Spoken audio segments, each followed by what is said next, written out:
à tous, chers coulés, très chers fans de football et bienvenue dans cette vidéo dans laquelle, oui, nous allons débriefer le match s'étant conclu entre le FC Barcelone et le Celta Vigo ce dimanche 23 novembre.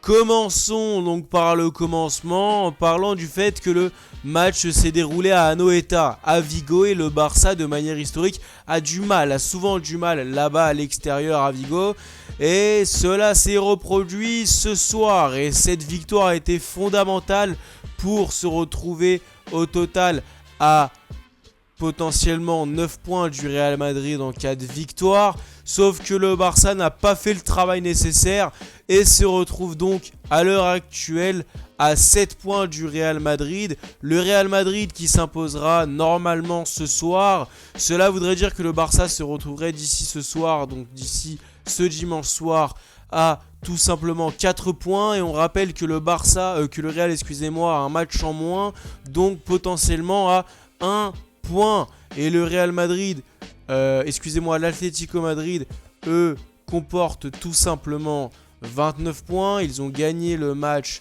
ce soir, donc en même temps que le match du Barça face au Celta Vigo. Ils ont gagné face à Alaves. Donc franchement, l'avance que le Barça avait peu de temps avant la trêve, ils sont en train de l'essouffler et ils sont en fait petit à petit en train d'effacer le travail qui fut fait lors de cette première partie de saison, et c'est pas bon du tout. Et concernant justement le match de ce soir, car le thème principal est tout simplement la confrontation qui a lieu ce soir entre le FC Barcelone et le Celta, la question est comment le Barça n'a pas pu repartir avec les 3 points. Qui sont les fautifs? Parlons entre guillemets du déroulement du match. Donc le Barça rentre pas du tout dans son match. Ils arrivent, Iago Aspas d'ailleurs a failli marquer dès les premières minutes de jeu. C'est assez compliqué niveau conservation de balle. Le Barça est complètement sous pression. Ils ne tiennent pas tout simplement. Le Barça prend tout simplement du temps avant de rentrer dans son match. Oui, jusqu'au but de Rafinha qui en soi était une transversale magnifique du défenseur, et c'est surtout Oscar Mingueza, l'ancien Barcelonais, qui se trouve sur cette action. En effet, voilà, il aurait dû tout simplement contrer la balle de la tête, mais Rafinha avait bien anticipé derrière lui. Il part, il vient, il crochette et il frappe en roulé magnifique. C'est imparable pour le gardien. Et justement, à partir environ de la demi-heure de jeu, à partir de tout simplement la 20e minute, le Barça commence petit à petit à avoir un certain contrôle, mais chers supporters, ce fut un contrôle stérile. Tout simplement, ne nous voilons pas la face. Oui, citez-moi une action, une occasion très importante du Barça après le but de Rafinha. Il n'y en a aucune, tout simplement, lors de cette première mi-temps. Et oui, le Barça avait une conservation de balle complètement stérile. Dani Olmo sur le côté, c'est pas le Dani Olmo dans l'axe, on le sait. Et c'est limite logique et totalement normal. Donc juste cette première mi-temps, de bon à retenir, c'était tout simplement Inigo Martinez, et pas Barcy, qui faisait un bon match. Rafinha, lui, toujours aussi impérial, malgré le fait que lorsque le collectif ne va pas bien, il se démène quand même pour l'équipe. Gérard Martin, sincèrement, je l'ai trouvé, à titre personnel, pas catastrophique. D'accord, je l'ai trouvé pas très bon, mais pas catastrophique non plus. Défensivement, ça n'a pas été trop mal, entre guillemets, mais malheureusement, balle au pied, ça a pêché à certains moments. Pedri, c'était, je pense, la pierre angulaire de la conservation du ballon. Même si la conservation du ballon a été stérile, il a participé à une certaine stabilité en termes tout simplement balle au pied. Casado est passé à côté de son match et à côté de sa première mi-temps, notamment. Koundé était franchement plutôt bon lors de cette première mi-temps. Il faisait beaucoup de courses offensives, il essayait de dédoubler, il essayait justement de se positionner en espèce de piston attaquant droit afin d'étirer tout simplement ce bloc.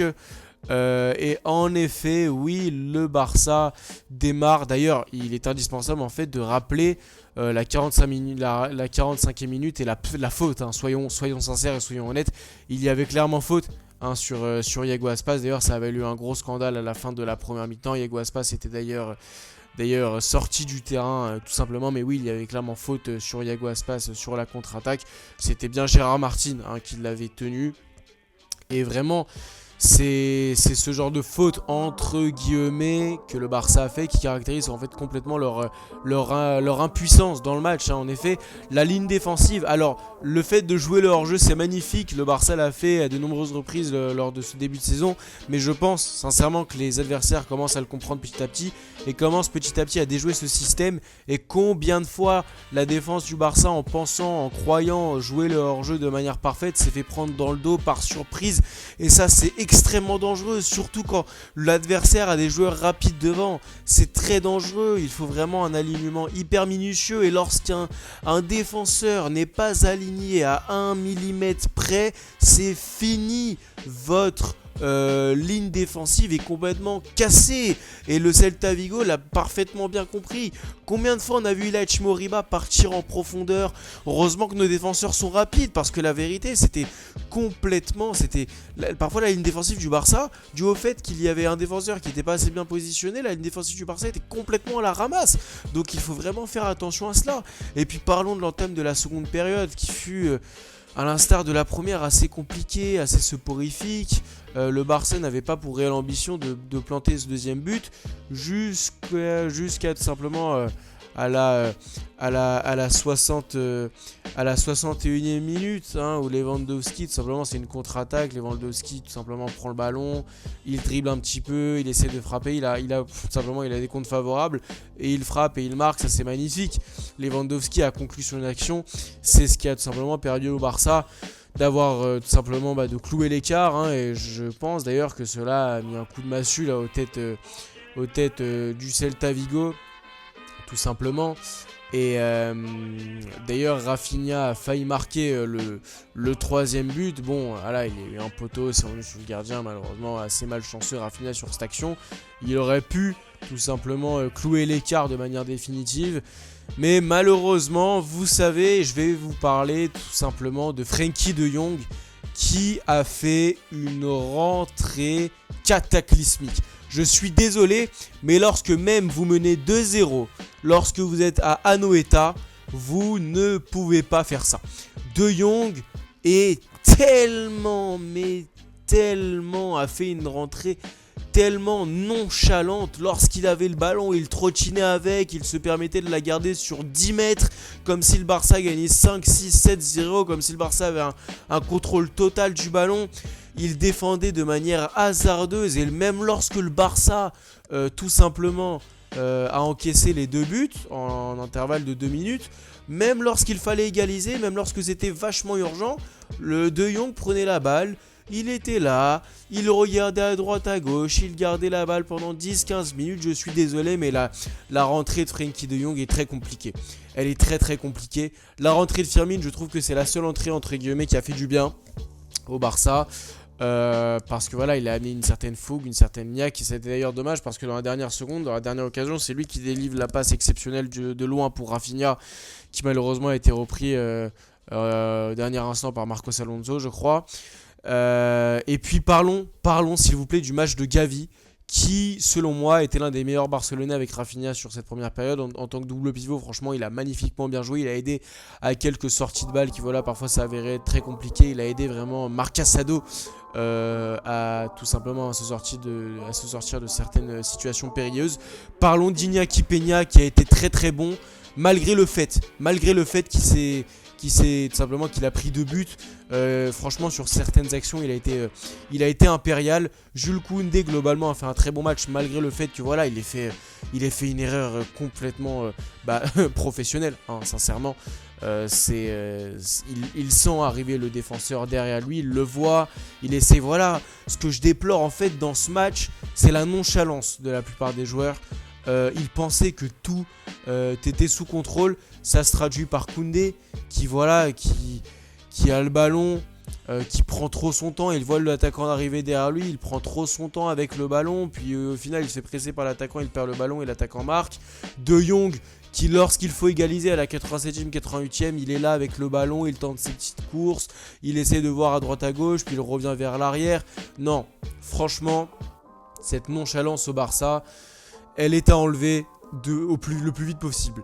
Car en effet, on l'avait vu face à l'Espagnol le 3 novembre, lorsque le Barça avait fait une super première mi-temps, puis la seconde mi-temps c'était totalement relâché. On l'a vu face tout simplement à la Real Sociedad, dans lequel voilà, ce fut le dernier match avant la trêve, où le Barça a marqué son but refusé, puis juste après soporifique. On le voit maintenant aujourd'hui où le Barça marque un but, force pas trop pour marquer le deuxième but. Faut faire attention à ça. La nonchalance, c'est vraiment un détail assez néfaste. Donc voilà, à retenir, les meilleurs Catalans ce soir sont Iñaki Peña, Rafinha et Gavi, tout simplement. Lewandowski, j'ai rien à redire, voilà, il fait son taf de buteur, il a marqué quand il le fallait. Techniquement, je trouve que ça n'a pas été si catastrophique que ça. Mais voilà, le fait est que Lewandowski a 36 ans, donc il est plutôt jeune, on le voit voilà, sur ce genre de prestations. Iñaki Peña exceptionnel comme je l'ai dit. Mais voilà, le fait est que sans Lamine Yamal, est-ce que le Barça sait réellement jouer au ballon? C'est une remise en question complète qui en fait se produit petit à petit. Et pour justement que ce doute ne s'installe pas dans les têtes des Catalans, il va falloir absolument, mais absolument, tout simplement gagner face à Brest en Ligue des Champions, afin de remettre au clair les choses, car il ne faudrait pas que le Barça tout simplement se dirige vers une mini période de crise, et il ne faudrait pas que le Barça en fin de saison 2024-2025 se regrette et se dise si on n'avait pas été nonchalant sur ce match face à Vigo, si on avait mis plus d'intensité face à l'Espagnol, on n'en serait peut-être pas là, on aurait peut-être gagné les gars. Donc il faut faire très très attention. À retenir le positif, bien sûr, c'est Rafinha toujours exceptionnel, Iñaki Peña qui devient un gardien confirmé.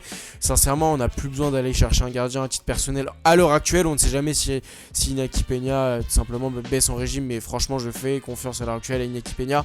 Pau Cubarsí, Inigo Martinez qui ont été selon moi très bons. Inigo Martinez toujours aussi bon dans ses relances. Pau Cubarsí, franchement à l'instar d'Inigo Martinez, toujours très bon balle au pied. Et défensivement c'était assez bon. Mis à part ça, il n'y a rien à redire. Dani Olmo qui a été franchement assez neutre, qui a été positionné en tant qu'ailier, qui était un petit peu baladé dans tout le secteur offensif, qui s'en est sorti.